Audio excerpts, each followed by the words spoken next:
Hey, what's going on guys, Nitro here and welcome to this Guinness World Record 2014 Gaming Series episode, and this time I'm going to be covering shooters and I'm going to be including games such as Gears of War, Call of Duty, Halo, Battlefield and some others. Now, I'm going to start this one off by talking about the Gears of War franchise, as some of the accolades for Gears of War and the developers Epic Games are pretty ridiculous. It was first published by Microsoft and developed, as I said, by Epic Games back in 2006. Built using the Unreal game engine, which is actually the most successful game engine of all time. Up until the summer of last year, it had been used to build a crazy 332 games. And Gears of War was actually the first console game ever to use the Unreal 3 engine. Gears of War was also the first ever game to include any kind of horde mode that we know in a bunch of games today. It's used in various titles such as Call of Duty with zombies and such. Halo now I think has a horde mode, but it was the first ever game to include any type of horde mode included in Gears of War 2. Now it's a bit close on that one, as it was released on the 7th of November in 2008, and Call of Duty World at War, which also included zombies, came out on the 11th of November 2008. It was also the first game ever to include the down but not out functionality, which, as we know, again is in a bunch of games today. For example, where a player or a team member is incapacitated and then they have to rely on a teammate to revive them before the enemy finishes them off. Also a record for Epic Games with the most money paid for a game engine ever, and it was when the US government used it for their Intelligence Advanced Research project in 2012 and paid $10 million for the use of the Unreal game engine.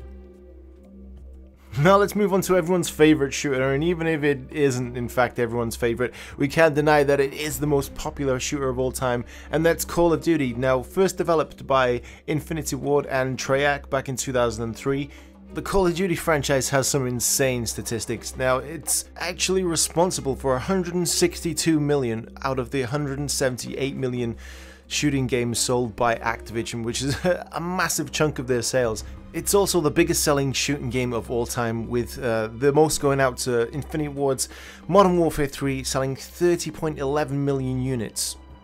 Call of Duty Black Ops 2 was also the fastest ever game to hit $1 billion in sales at the time it released, a record that we now know has been taken over by GTA 5, but at the time it only took 15 days to hit $1 billion for the sale of Black Ops 2.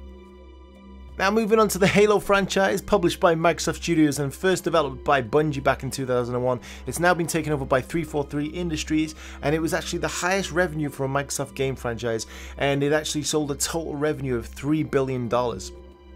It also has the title of the best-selling platform exclusive shooter series, selling more than 53 million copies total on Microsoft consoles. As an individual game, Halo 3 is also the best-selling sci-fi shooter of all time, with a total of 11.8 million sales as of last summer. The Xbox 360's Halo Wars also takes the title of best-selling 7th generation RTS or real-time strategy game ever, selling 2.3 million copies as of last summer. Now onto the Battlefield series, published by EA and developed by DICE back in 2002, is the best-selling tactical shooter of all time, with a total of 15.8 million copies sold worldwide.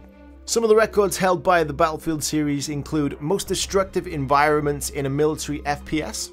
It's also the most prolific FPS series of all time, with a total of 25 entries, although the first 6 were PC or Mac exclusive. Now, as of July in 2013, the Call of Duty series was right on its heels, with a total of 19 titles versus Battlefield's 25.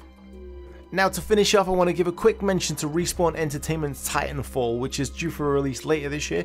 Unfortunately, it's an Xbox exclusive, but nonetheless, it won some pretty impressive awards at E3 last year, winning a total of 6 Game Critic Award Best of E3, which is the most won by any title ever. So here's looking to the future and hoping that that's going to be an awesome title, no matter which platform you play on, and I will be playing too. So let me know in the comment section, what's your favourite shooter game, which ones are you looking forward to, and please let me know below, and until next time, later.